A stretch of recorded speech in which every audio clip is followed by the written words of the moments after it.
Okay, now we're going to do part two of thinking about elements, compounds, and mixtures. I think this is going to be a three-part one. So, here we go. Last time we talked about elements. Oh, that was not what I wanted to do. Last time we talked about elements, compounds, atoms, and molecules mostly. So we were focused on what's an atom, what's a molecule, and they're both types of particles that make up a substance.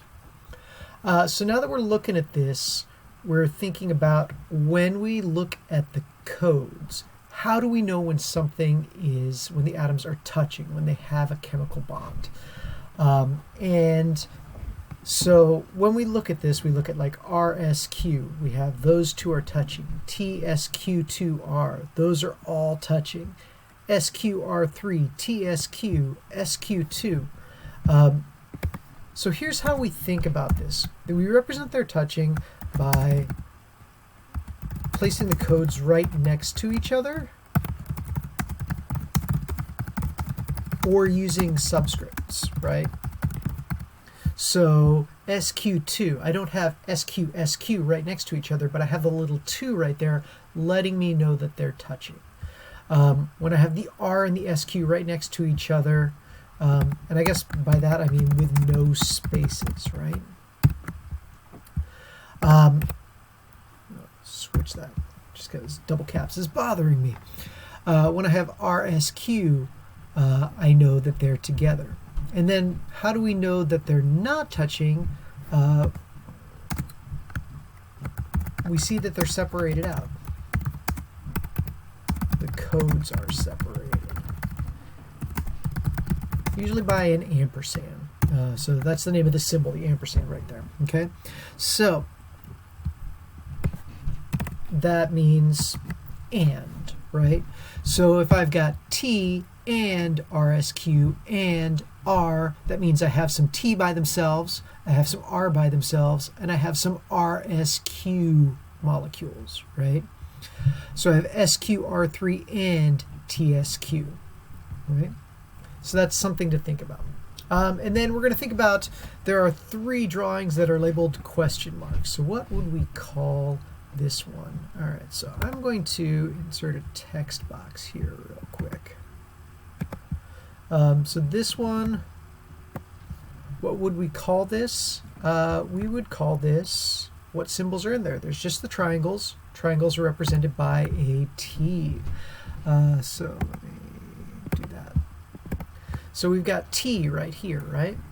And then I'm going to take this and I'm going to drag it down over to this. Oh, that was not what I wanted to do. How about I just do the T then? Boom.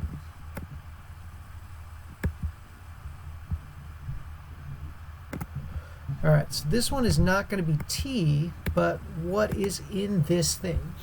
There's a square and 3 R's bonded together, a square and 3 R's, a square and 3 R's, square and 3 R's, square and 3 R's.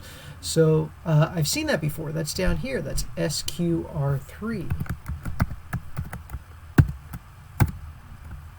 And then I'm using the, no, they don't have the subscript, superscript. I'm using the keyboard shortcuts for that, but you can type like that. And then I'm going to drag this down to here. So we're thinking about what is in this one. It's not SQR3. I've got these 2 squares together, and we know that is SQ2. And I have something else that's not bonded to them, and that is an R, right? So I've got this. Let me go ahead and move this up a little bit so you can see. So I've got SQ2 and R. So those are my 3 things that were not labeled. So I want to pause as we move on here. We're going to talk about these substances here and classifying them as different things, whether they are elements, compounds, mixtures, or pure substances. And we're going to talk about what that means a little bit. So, first off, let's read this first sentence up here. Matter is classified as a pure substance when all of the particles are identical. Matter is classified as a mixture if there are different types of particles present. All right, so here's what I'm going to do. I'm going to start dividing these up. I know there are 6 pure substances and 3 mixtures. All right, so this one, I will kind of go through this the way I know students typically go through this. This one and this one usually very easily go into the pure substances. People are like, oh, well, there's only triangles in there. Oh, there's only circles in there. Oh, there's only squares in this one. Those are pure substances. And then we start looking at mixtures, and they go, okay, well, I think this one maybe is a mixture, and this one, and maybe this one. And then people start to get confused a little bit. They're like, well, I don't know about these 3 right here. I mean, I guess maybe they're pure substances just because there's supposed to be 6 pure substances, but I mean, like, this one's got squares and circles in it. This one's got squares and circles in it. And this one's got triangles and squares and circles in it. So everything's all over the place. The key thing is to think about all of the particles are identical. Now, so what that means is molecules can be particles too, right? So every molecule in this substance is identical. Every molecule in this substance is identical. Every molecule in this substance is identical. So the key is when we're looking at these, I have all the particles. Either all of the atoms are the same or all of the molecules are the same. And I've kind of got that same thing going on in this one right here, right? SQ2, that is a molecule. And all of those have to be the same. If I had some groups of like 2 squares and some groups of like 3 squares, that would actually be a mixture. That would be SQ2 and SQ3, even though they're all squares, right? And so it's important to think about that because in real life, chemicals have different properties based on those things. So if I have, for example, O2, that's oxygen. That's a standard oxygen that we're used to thinking about breathing and taking in. And there's also O3, which is ozone. And ozone has some different properties than oxygen does. So if I mix them together, it's not perfect. If I were breathing straight ozone, that would not actually be good for me. Whereas if we talk about the ozone layer of the Earth, that has to be ozone to help block the UV rays, not O2. So those are some important things to think about. Likewise, when we're looking at molecules of different elements, right? This is the one where it's easiest to explain. You can have something like pure water, right? Water can be a pure substance. It's all just H2O in there. Now, you do have hydrogen and you do have oxygen. But if you have pure water, all of those hydrogen and oxygen are always bonded together in that H2O formula. And so that's why we can have a pure substance like that. All right, and then thinking about how are the codes for pure substances different than those for mixtures? Well, in mixtures, we have the ampersand. And in pure substances, the codes have no spaces, right? So we have T, we have R, we have SQ2, we have RSQ, we have TSQ2R, we have SQR3, all of them with no spaces, showing that they are chemically bonded together, right? So that's the main thing I want you to see there.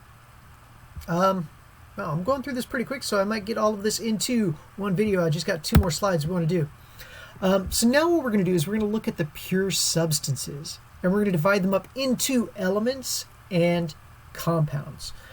So elements are defined as pure substances made from only one type of atom. Compounds are defined as pure substances made from 2 or more types of atoms. So usually people do this and this pretty quick. They're like, oh yeah, those 2 are elements. And then they have to stop and think about which of the rest of these is also an element. There's 3 elements here. And it sometimes takes people a while to notice that this one, think about, even though it is a molecule, it is all the same element, right? So that's an element. these are compounds. Okay, so how are the codes or the chemical formulas for elements different from those for compounds? Well, in elements, there's only one code, either T or R or SQ. We know it is one code because it only has one capital letter. So this is the key when you're looking at things, trying to figure out if they are elements or compounds or mixtures. You want to be able to look and say, how many capital letters are there? There is a difference between this and this, right? So this C, capital C, lowercase o, is cobalt. It's an element. This, capital C and capital O, is carbon monoxide. It is a compound. Okay, it's one carbon and one oxygen bonded together. So these are important things that we think about and ways to stress the differences here. So we're going to look at this last page. I'm going to read the instructions, give you a minute to think about it, and go over the answers, because this last page that we're going to do here is, I want you to use what you've learned about chemical formulas to identify the following as elements, compounds, or mixtures. So take a look at these codes and think about it. I'll give you a few seconds here, maybe pause the video while you're looking at it, and then I'll come back and tell you what all of them are.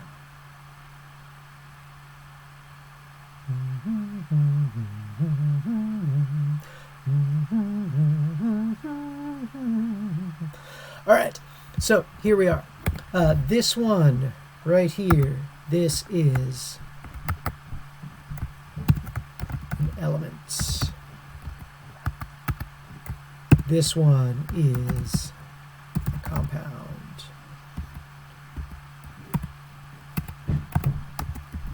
This one is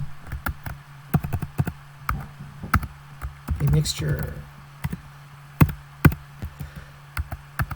This one, also a mixture.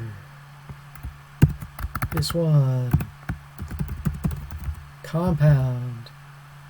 And this one, element. So reasoning for each of these, and then I will go ahead and end this video. Br2, I've only got one capital letter, that B, so that makes this Br is one element. That's bromine. Next one, sodium bicarbonate. I've got sodium, I've got hydrogen, I've got carbon, and I've got oxygen, and they're all together with no spaces, so that makes it a compound. In this one, glucose and water, I've got C6H12O6, so that's a compound, and H2O. H2O is a compound, but I have two different compounds, so it is a mixture. They're not chemically bonded together. This one, I've got Cu, there's one capital there, and Zn, one capital there, so that's copper and zinc, but they're not bonded together. It is a mixture. This one, CO2, but capital C, capital O, so two capital letters. That's one carbon, two oxygen, carbon dioxide. That is a compound. And then this last one, which is usually the most confusing one because it is sometimes hard to figure out if that is a lowercase l or an uppercase I. Here's the biggest way to figure it out. If you're looking at something that looks like this, there's no just capital A that is an element. So A has to have something else after it. So Al is aluminum, and that's an element. And that's about all I've got to say. So good luck. I hope this helps thinking about compounds, elements, and mixtures. And yeah, that'll be it.